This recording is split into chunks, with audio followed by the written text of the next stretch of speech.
നമസ്കാരം. D4 film ക്ലബിൻ്റെ ആഭിമുഖ്യത്തിൽ അനുസരണം നടന്ന ജയനെക്കുറിച്ചുള്ള ജയസ്മരണം എന്ന പ്രോഗ്രാമിലേക്ക് നിങ്ങൾക്കവർക്കും സ്വാഗതം.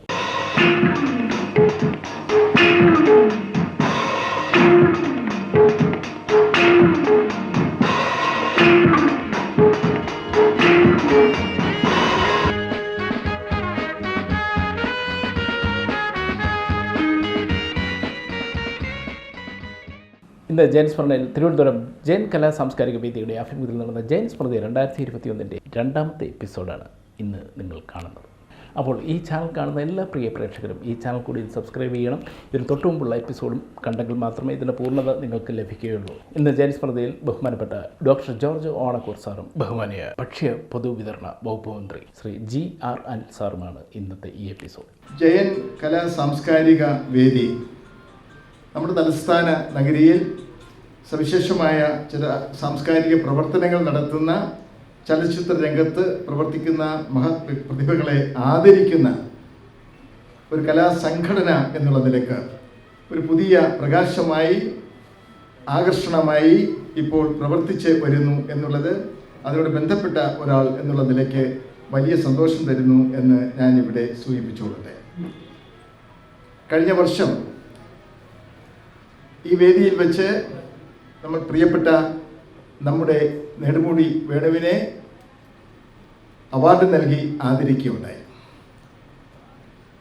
വളരെ സങ്കടത്തോടു കൂടി ഞാൻ പ്രിയപ്പെട്ട വേണുവിൻ്റെ ഓർമ്മകളിൽ എനിക്കൊരു പതർച്ചയുണ്ട് എങ്കിലും ഞാൻ പതറാതെ നിൽക്കാൻ ശ്രമിക്കുകയാണ്. നെടുമുടി വേണു തിരുവനന്തപുരത്ത് എത്തുമ്പോൾ ആദ്യ ഘട്ടത്തിൽ കലാകൗമുദിയുടെ റിപ്പോർട്ടറായി എത്തിയ ആ ഘട്ടത്തിൽ അന്ന് തൊട്ട് അദ്ദേഹത്തിൻ്റെ ദേഹവിയോഗം സംഭവിക്കുന്ന കാലം വരെയും അടുത്ത് പ്രവർത്തിക്കാൻ അവസരം ലഭിച്ച ഒരാളാണ് ഞാൻ. അതുല്യനായ കലാകാരൻ, ഗായകൻ, നമുക്കെല്ലാം ഏറെ പ്രിയപ്പെട്ട വ്യക്തിത്വം, മലയാള സിനിമയിലെ വളരെ വേറിട്ട ഒരു അഭിനയ പ്രതിഭ ആയിരുന്നു പ്രിയങ്കരനായ നമ്മുടെ നെടുമുടി വേണു എന്ന് എല്ലാവർക്കും അറിയാം.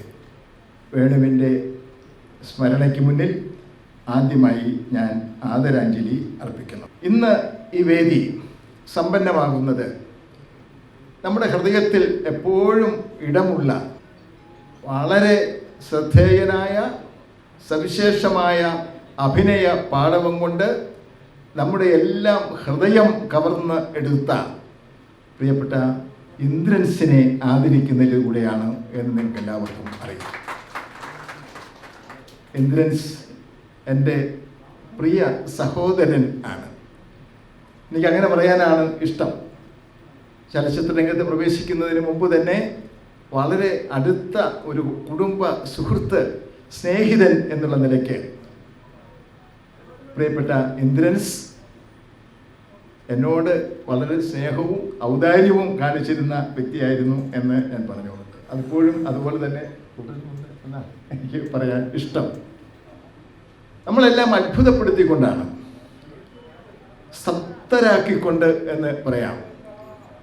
ആരും കൈപിടിച്ച് വളർത്തിയതല്ല, അത്ഭുതകരമായ അഭിനയ സിദ്ധി കൊണ്ട് മലയാള ചലച്ചിത്ര രംഗത്ത് അത്യുന്നതിയിലേക്ക് എത്തിപ്പെട്ട കലാകാരനാണ് പ്രിയപ്പെട്ട ഇന്ദ്രൻസ്. സവിശേഷമായ വേഷങ്ങൾ. ഞാൻ ഓരോ ചിത്രവും ഇപ്പോൾ ഏറ്റവും പുതുതായിട്ട് ഹോം എന്ന ചിത്രം എനിക്കറിയാം, ഞാൻ കണ്ടു ആ ചിത്രം. ഹോം എന്ന ഏറ്റവും പുതിയ ചിത്രം വരെ CID ഉണ്ണികൃഷ്ണൻ തൊട്ട്, അതുപോലെ ആളൊരുക്കം തൊട്ട്, അപ്പോത്തിക്കിരി തൊട്ട് ഈ ചിത്രങ്ങളെല്ലാം നമ്മുടെ ഹൃദയത്തിൽ നിൽക്കുകയാണ് ചെയ്യുന്നത്. ഓരോ ചിത്രവും വ്യത്യസ്തമായി ഇരിക്കാൻ സൂക്ഷിക്കുന്ന അദ്ദേഹം ഇതിൻ്റെ ശരീരവും മനസ്സും സംസാരവും എല്ലാം കലാപരമായി അവതരിപ്പിക്കാൻ സ്വയം സന്നദ്ധനായ, സമർപ്പിതനായ ഒരു നടനാണ് ഇന്ദ്രൻസ് എന്ന് പറയാനാണ് എനിക്കിഷ്ടം. കൊടക്കപ്പി എന്ന് വിളിച്ച് കളിയാക്കുമ്പോഴും ഏത് പേരിട്ട് വിളിച്ചാലും ഒപ്പം നിന്ന് തനിക്ക് ചെയ്യാൻ കഴിയുന്ന പ്രവർത്തനങ്ങൾ, കാര്യങ്ങൾ വളരെ സമർപ്പണ ബോധത്തോടു കൂടി ചെയ്തുകൊണ്ടിരിക്കുന്ന ഒരു വലിയ കലാകാരനാണ് പ്രിയപ്പെട്ട ശ്രീ ഇന്ദ്രൻസ്. ഓരോ ചിത്രവും മനസ്സിൽ നിൽക്കുന്നുണ്ട്. ദേശീയ തലത്തിൽ അംഗീകാരം നേടിയ, അന്തർദേശീയ തലത്തിൽ നമുക്കറിയാം സിംഗപ്പൂരിൽ വെച്ച് നടന്ന ഫെസ്റ്റിവലിൽ അദ്ദേഹത്തിൻ്റെ ചിത്രത്തിന് അംഗീകാരം കിട്ടി. ദേശീയ തലത്തിൽ അംഗീകാരം കിട്ടി. സംസ്ഥാന തലത്തിൽ ഇന്ദ്രൻസിൻ്റെ സാന്നിധ്യം അംഗീകരിക്കപ്പെട്ടു, അഭിനയ സിദ്ധികൾ മാനിക്കപ്പെട്ടു എന്ന് പറയുകയാണ്. പുതിയ ചിത്രം എത്രയെത്ര പുരസ്കാരങ്ങൾ നേടാൻ ഭാവിയിൽ ഇടയാകും എന്ന് നമ്മൾ കാത്തിരിക്കുകയാണ്. അത്ര ശ്രേഷ്ഠമായ വിശിഷ്ടമായ അഭിനയമാണ് ഈ പുതിയ ചിത്രത്തിലൂടെ പ്രിയങ്കരനായ ശ്രീ ഇന്ദ്രൻസ് കാഴ്ചവെച്ചിരിക്കുന്നത്. നമുക്ക് അഭിമാനമാണ്. ഇനിയും ഏറെ പ്രിയപ്പെട്ട ഇന്ദ്രൻസിനെ ആദരിക്കാൻ എന്ന് പറയാനാണ് എനിക്കിഷ്ടം. അംഗീകരിക്കേണ്ട ആവശ്യം ആ സ്റ്റേജൊക്കെ കഴിഞ്ഞിരിക്കുന്നു. ഇന്ദ്രൻസിനെ ഒരു കലാകാരൻ എന്നുള്ള നിലയിൽ ആദരിക്കാൻ ഒട്ടേറെ അവസരങ്ങൾ നമുക്ക് ലഭിക്കും. തലസ്ഥാന നഗരിക്ക് ലഭിക്കും, കേരളത്തിന്, ഇന്ത്യൻ സിനിമയ്ക്ക് ലഭിക്കും എന്ന് ഈ അവസരത്തിൽ പറയാൻ ഒരു മടിയും തോന്നുന്നില്ല. അത്രയേറെ ഇൻപുട്ട് ഉള്ള വലിയ കലാകാരനാണ്, നടനാണ് പ്രിയപ്പെട്ട ഇന്ദ്രൻസ്. ഇവിടെ ജയൻ കലാ സാംസ്കാരിക വേദി, ജയൻ്റെ ഓർമ്മ സ്മൃതി ദിനമാണ് നവംബർ എന്ന് നിങ്ങൾക്ക് എല്ലാവർക്കും അറിയാം. വളരെ ഇളം പ്രായത്തിൽ നമ്മെ വിട്ടുപിരിഞ്ഞ മലയാളത്തിൻ്റെ ആക്ഷൻ ഹീറോ എന്ന് പറയാവുന്ന, എവർഷൈൻ ഹീറോ എന്ന് വിശേഷിപ്പിക്കുന്ന അങ്ങാടിയൊക്കെ എൻ്റെ മനസ്സിൽ നിൽക്കുന്നു. ജയൻ്റെ ഓരോ ചിത്രവും, ശരപഞ്ചരവും അങ്ങാടിയും ഒക്കെ മനസ്സിലേക്ക് ഇങ്ങനെ തിക്കി കയറി വരികയാണ് ചെയ്യുന്നത്. ജയൻ്റെ അഭിനയ ശൈലി അതിന് പകരം വെക്കാൻ മറ്റൊന്നില്ല. ജയന് പകരം ജയൻ മാത്രമേ ഉള്ളൂ എന്ന് നമുക്ക് പറയാവുന്ന വിധത്തിൽ അത്രയേറെ ആ കലാകാരൻ നമ്മുടെ ഹൃദയങ്ങളിൽ ഇടം തേടിയിട്ടുണ്ട്. ഒരു പ്രത്യേക കാലഘട്ടം ജയൻ്റെ കാലഘട്ടം എന്ന് അടയാളപ്പെടുത്തി ഇവിടെ സൂചിപ്പിച്ചതുപോലെ പ്രേംനസീറും സത്യനും മധുവും ഒക്കെ ഉണ്ടായിരുന്ന ആ ഒരു ഘട്ടത്തിൽ പ്രിയപ്പെട്ട ശ്രീ ജയൻ തനതായ അഭിനയ സിദ്ധി കൊണ്ട് ആരുടെയും പിന്നിലല്ല താൻ, മറിച്ച് ആസ്വാദക ഹൃദയങ്ങളിൽ അനന്യമായ ഇടം തനിക്കുണ്ട് എന്ന് തെളിയിച്ച നടനാണ് പ്രിയപ്പെട്ട ശ്രീ ജയൻ.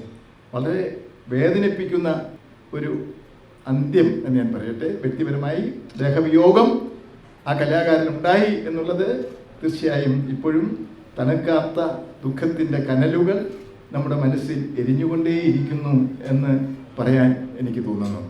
ആ കലാകാരൻ്റെ, മലയാളത്തിലെ വളരെ അപൂർവമായ അഭിനയ സിദ്ധികൾ തെളിയിച്ച പ്രിയപ്പെട്ട ശ്രീ ജയൻ്റെ പേരിലുള്ള പുരസ്കാരം, അതിൻ്റെ പേരിൽ ജയൻ്റെ പേരിൽ പ്രവർത്തിക്കുന്ന ജയൻ കലാ സാംസ്കാരിക വേദി, നമ്മുടെ സുഹൃത്തുക്കൾ പ്രിയപ്പെട്ട ജയരാജും സുഹൃത്തുക്കളും ഒക്കെ ചേർന്ന് നടത്തുന്ന ഈ പ്രവർത്തനങ്ങളുടെ ഒരു ഭാഗമായിട്ട് എന്നെയും കൂട്ടിച്ചേർത്ത് നിർത്തിയിരിക്കുകയാണ്. എനിക്കറിയുന്നു എന്നെക്കൊണ്ടൊരു പ്രയോജനമില്ലാത്ത ഒരാൾ എന്നെനിക്ക് ചില സമയത്ത് തോന്നിയിട്ടുണ്ട്. പക്ഷേ ജയൻ്റെ ഓർമ്മകളോട് ചേർന്ന് നിൽക്കാൻ, നമ്മുടെ കലാകാരന്മാരെ ആദരിക്കുന്ന ചടങ്ങുകളിൽ ഒരു സാന്നിധ്യമാകാൻ അവസരം ലഭിക്കുന്നു എന്നുള്ളത് നിശ്ചയമായും ധന്യമായ അനുഭവമാണ്. ജയരാജ് അടക്കമുള്ള എല്ലാ സുഹൃത്തുക്കളെയും ഞാൻ ഹൃദയത്തോട് ചേർത്ത് പിടിക്കുന്നു.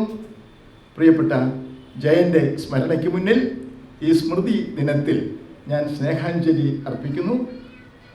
തീർച്ചയായും ഈ സദസ്സ്, ഈ വേദി സമ്പന്നമാകുന്നത് പ്രിയപ്പെട്ട ഇന്ദ്രൻസിൻ്റെ സാന്നിധ്യം കൊണ്ടാണ്. ഈ കലാകാരനെ ആദരിക്കാൻ ഒരവസരം ലഭിക്കുന്നു നമ്മുടെ നഗരത്തിന്, ഈ സംസ്കാര പൂർണ്ണമായ തലസ്ഥാന നഗരിക്ക് അങ്ങനെ ഒരവസരം ലഭിക്കുന്നു എന്നുള്ളത് അഭിമാനകരമാണ് എന്ന് എടുത്തു പറയാൻ ഞാൻ ആഗ്രഹിക്കുന്നു.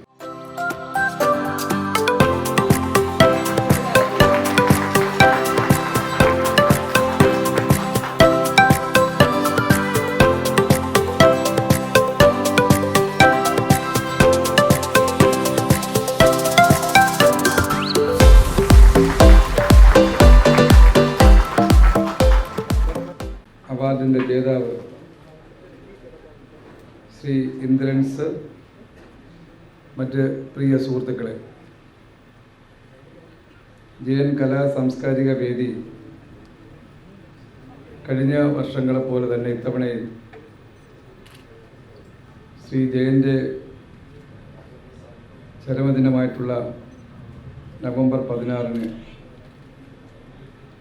അദ്ദേഹത്തെ അനുസ്മരിച്ചുകൊണ്ട് വിവിധങ്ങളായിട്ടുള്ള പരിപാടികളാണ് സംഘടിപ്പിച്ചിരിക്കുന്നത്. ഇവിടെ അധ്യക്ഷൻ ഓണക്കൂർ സാറ് വളരെ ലളിതമായി നമ്മുടെ മുന്നിൽ ഈ വിഷയത്തിൻ്റെ ഈ വേദിയുടെ പ്രാധാന്യം വിശദീകരിക്കുകയുണ്ടായി. അതുപോലെ തന്നെ സ്വാഗത പ്രാസംഗികരും വിഷയവുമായി ബന്ധപ്പെട്ട് അവതാരകയും അതുല്യ നടനായിട്ടുള്ള ശ്രീ ജയനെ സംബന്ധിച്ച് വിശദീകരിക്കുകയുണ്ടായി. ഞാനതൊന്നും തന്നെ വീണ്ടും ആവർത്തിക്കുന്നില്ല. ജനമനസ്സുകളെ കീഴടക്കിയ അതുല്യ നടനാണ് ശ്രീ ജയൻ. ചുരുങ്ങിയ നാളുകൊണ്ട്, ഒരുപക്ഷെ മലയാള സിനിമയിൽ ഇത്ര ചുരുങ്ങിയ നാൾ കൊണ്ട് കേരളീയരെ, മലയാളികളെ പൂർണ്ണമായി കീഴടക്കിയ ഒരു നടൻ മറ്റൊരാളുണ്ടാകില്ല എന്ന് നമുക്കെല്ലാം അറിയാം. ഞാൻ വിദ്യാർത്ഥിയായിരിക്കുന്ന നാളുകളിലാണ് അദ്ദേഹത്തിൻ്റെ സിനിമ കാണാനിടയാവുന്നത്. ആയിരിക്കുന്ന നാളിൽ തന്നെ അദ്ദേഹം നമ്മെ വിട്ട് പിരിയുന്ന അവസ്ഥയുണ്ടായി. ആ കാലഘട്ടത്തിൽ പുതുതലമുറയെ, അതോടൊപ്പം വിശേഷിച്ച് സ്ത്രീകളെ ഇത്ര കണ്ട് അവരെ മനസ്സിലേറ്റിയ ഒരു നടൻ മറ്റൊരാൾ ആ കാലഘട്ടത്തിൽ ഉണ്ടാകില്ല. ഇന്നും ആ തലമുറ നന്നായി അദ്ദേഹത്തെ ഓർക്കുകയാണ്. വിവിധ കഥാപാത്രങ്ങളെ സംബന്ധിച്ച് ഇവിടെ സൂചിപ്പിക്കുകയുണ്ടായി. അങ്ങാടിയിലെ തൊഴിലാളിയായിട്ടുള്ള അദ്ദേഹത്തിൻ്റെ ആ കഥാപാത്രം, അതുപോലുള്ള ജീവനുള്ള കഥാപാത്രങ്ങളാണ് സാമാന്യ ജനങ്ങളുടെ മനസ്സിൽ, നമ്മുടെ നാട്ടിലെ സിനിമ പ്രേക്ഷകരായിട്ടുള്ള ആളുകൾ എന്ന് പറഞ്ഞാൽ മൃഗീയ ഭൂരിപക്ഷവും സാമാന്യ ജനതയാണ്, സാധാരണക്കാരാണ്. ആ വേഷങ്ങൾ അദ്ദേഹത്തെ സാധാരണക്കാരുടെ മനസ്സിൽ നിന്ന് ഒരിക്കലും മായാത്ത തരത്തിലേക്ക് അദ്ദേഹത്തെ എത്തിച്ചു എന്നുള്ളതാണ് ഒരു യാഥാർത്ഥ്യം. ജീവിത യാഥാർത്ഥ്യങ്ങൾ കഥയാണെങ്കിലും സിനിമയാണെങ്കിലും ആയി മാറുമ്പോൾ, അത് കഥാപാത്രങ്ങളായി മാറുമ്പോൾ അതിന് കിട്ടുന്നൊരു അംഗീകാരം മറ്റൊന്നിനും ലഭ്യമാകില്ല എന്നതിൻ്റെ ഏറ്റവും നല്ല തെളിവുകളാണ് ഈ കഥാപാത്രങ്ങൾ. ഞാനതുകൊണ്ട് ദീർഘമായി അദ്ദേഹത്തെക്കുറിച്ച് പറയുന്നില്ല. മലയാളിയുടെ മനസ്സിൽ നിന്ന് ഒരിക്കലും മായാത്ത അപൂർവം ചില സിനിമാ നടന്മാരിൽ ഒരുവനായി എന്നും ശ്രീ ജയൻ ഉണ്ടാകുമെന്നുള്ള കാര്യത്തിൽ യാതൊരു തർക്കവുമില്ല. അദ്ദേഹത്തിൻ്റെ നാമധേയത്തിൽ ഇന്നിപ്പോൾ നമ്മുടെ സ്വന്തക്കാരനായിട്ടുള്ള ശ്രീ ഇന്ദ്രൻസിനാണ് അവാർഡ് നൽകിയത്. ഇന്ദ്രൻസിനെ ഞാൻ പ്രത്യേകിച്ച് തലസ്ഥാനത്ത് ആരോടും പരിചയപ്പെടുത്തേണ്ട ആവശ്യമില്ല. ഓണക്കൂർ സാറ് പറഞ്ഞതുപോലെ സുരേന്ദ്രൻ ഇന്ദ്രൻസായി മാറിയതാണ്. ആ പരിവർത്തനത്തിൽ യാതൊരു മാറ്റവുമില്ല. ഇന്നും വേഷങ്ങൾ പലത് ചെയ്യുമ്പോഴും ആ ശരീരപ്രകൃതിക്ക് അനുസരിച്ചുള്ള വേഷങ്ങളാണ്.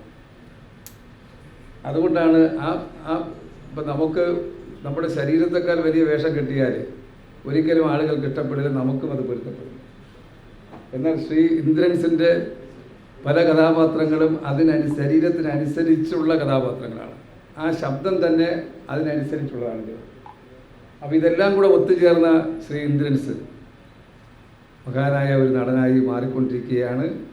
മലയാളിയുടെ മനസ്സിലും മറ്റ് പ്രദേശങ്ങളിലും അദ്ദേഹം മനസ്സിൽ കയറിയ ഒരു നടനാണെന്നുള്ള കാര്യം ഓർമ്മപ്പെടുത്തിക്കൊണ്ട് അദ്ദേഹത്തിന് കൂടുതൽ ഉയരങ്ങളിലേക്ക് കൂടുതൽ അംഗീകാരങ്ങൾ ഉണ്ടാകാൻ സഹായിക്കട്ടെ എന്ന് മാത്രം ആശംസിച്ചുകൊണ്ട് ശ്രീ ജയൻ്റെ ദീപ്തമായ സ്മരണയ്ക്ക് മുന്നിൽ ആദരാഞ്ജലി കൂടി അർപ്പിച്ച് ഈ ചടങ്ങ് ഔപചാരികമായി ഉദ്ഘാടനം അറിയിച്ച് എൻ്റെ വാക്ക് നിർത്തുന്നു. നന്ദി, നമസ്കാരം.